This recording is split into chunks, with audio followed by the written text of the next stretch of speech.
네, 안녕하세요. 강한내 교실의 담임 선생님 한의사 강민구입니다. 반갑습니다. 강한뇌. 오늘 얘기해 보려고 하는 거는요, 작년에 생겼던 신조어 중에 코로나 블루라고 들어보셨을 거예요. 이 블루가 우울증을 뜻하는 단어잖아요. 그래서 코로나 블루는 코로나의 유행으로 인해서 많은 사람들이 우울증이나 우울감을 느끼면서 나타났던 신조어입니다. 그만큼 작년, 올해 2020년, 2021년에 우울증으로 인해 의료기관을 찾는 환자 또한 증가하고 있는 추세라고 하고요. 저 역시 최근 우울증 환자들을 많이 보게 되면서 우울증 환자분들의 증상이나 양상에 대한 설명을 드리고 어떻게 치료하는지, 그리고 평상시 어떻게 관리해 주시면 예방이 될 수 있을지, 이런 우울증의 전반적인 부분에 대해서 말씀을 드려보려고 합니다. 한의학에서도 이 우울증을 예전부터 많이 다뤄왔습니다. 그러다 보니까 이 질병의 발전 양상, 그리고 증상이 나타나는 이 전반적인 상태에 대해서 분류를 해놓고 그 분류에 알맞는 치료를 같이 병행을 했었는데요.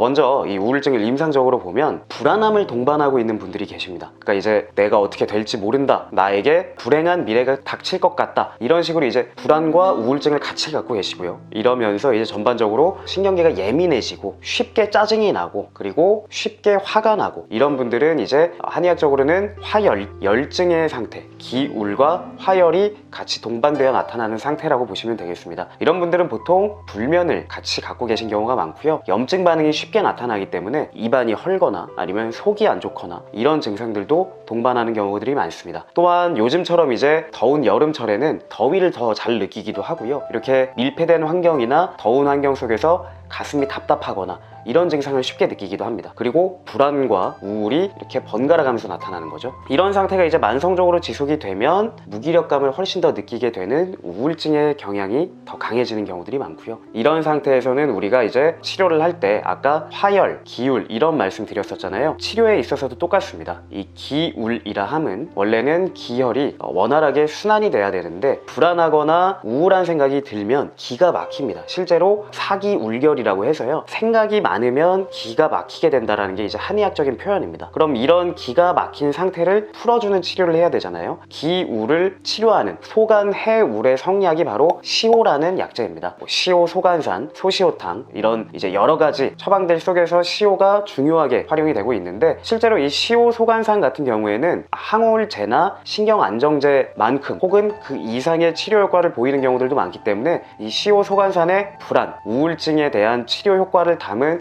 임상 연구들이 굉장히 많습니다. 여기 지금 나오고 있죠? 이거는 이제 메타 분석이라고 해가지고요, 특정 그 환자들을 대상으로 한 임상 시험들을 가지고 분석을 해보니 이만큼 효과가 좋았다라고 분석을 한 게 메타 분석인데, 이 결과에서도 시오소간산이 치료 효과도 뛰어나고 안전성도 좋은 처방이었다라고 설명을 하고 있죠. 그리고 이런 이제 우울한 타입의 환자분들이 어떤 경우들이 있냐면, 호흡이 약간 불규칙적이고 감각이 예민해져 있는, 가령 예를 들면 예전에는 그냥 거슬리지 않았던 소리들인데 거슬리는 소리를 잘 듣게 된다든지, 아니면 눈이 부시거나 시각적으로 뭔가에 집중하기 어렵다든지, 이런 것들이 호흡의 불편함과 동반되어 있는 경우, 이런 경우들도 이제 하나의 유형으로 볼 수가 있는데요. 이런 경우에는 한의학적으로는 사칠탕이라는 처방을 많이 쓰고요, 약재는 바나나, 호박 같은 약재를 많이 씁니다. 이런 경우에는 가슴뼈의 아래쪽, 우리 한의학적으로는 심하부라고 부르는데, 이쪽을 복진, 압진 해보면 아 하고 얼굴이 일그러지거나 뻐근함을 느끼시는 경우들 많고요. 단단하게 굳어 있거나 이렇게 물렁물렁 원활하게 들어가지 않는 경우들이 많습니다. 또한 한의학적으로는 흉엽부라고 하는데요, 갈비뼈 아래쪽으로 타고 이렇게 압진을 해봤을 때도 마찬가지로 단단하거나 아니면 원활하게 들어가지 않는 경우들, 한의학적으로는 흉엽고만이라는 명칭으로 사용을 하기도 하는데,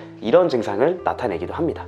그리고 이 슬픔이 주가 되는 우울증 같은 경우는 무기력감이나 피로감이 또 주가 되는데요, 이런 경우에는 한의학적으로는 귀비탕이나 감맥대조탕 이런 처방들을 많이 쓰는데, 여기에서 중요한 건 혈당입니다. 우울증이 있는 환자분들은 입맛이 줄어들어요. 그러면 음식 섭취량도 줄어들고 그럼 혈당도 낮아지면서 뇌에서 활력을 갖거나 기분을 좋게 하는 호르몬을 생성하거나 하는 활동들도 전반적으로 떨어집니다. 그러면 다시 내가 힘이 없으니까 또 활동량도 떨어지고, 활동량이 떨어지면 입맛도 적고 음식 섭취량이 적어지는 이 악순환이 계속 반복되게 되는 것이죠. 그래서 감맥대조탕이나 아니면 이런 교이, 이런 처방이나 약재들을 활용하는데 대추, 이런 것들은 모두 혈당을 유지해주는 것이 바로 그 목적이 있습니다. 자, 지금까지 설명해드린 우울증에 대한 한의학적인 치료의 특징은 뭐냐면, 직접적으로 어떤 신경전달 물질 혹은 호르몬과 관련된 물질을 직접 넣어주기보다는 이 물질을 형성하는 것과 관련된 메커니즘을 건드려준다는 데 있습니다.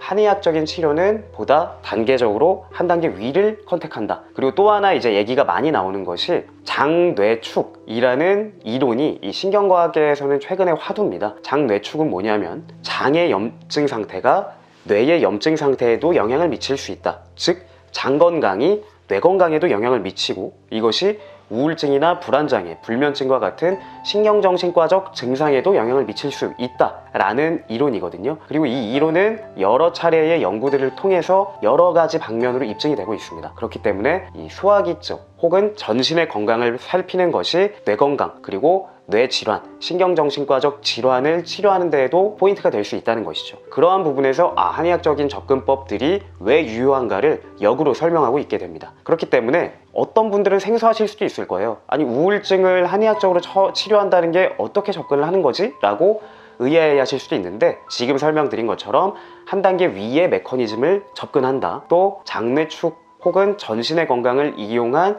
이런 간접적인 타겟팅을 통해서도 치료를 할 수 있다. 이 두 가지를 한번 기억해 주시면 좋을 것 같습니다. 지금까지 강한내 교실의 한의사 강민구였습니다. 감사합니다. 강한 뇌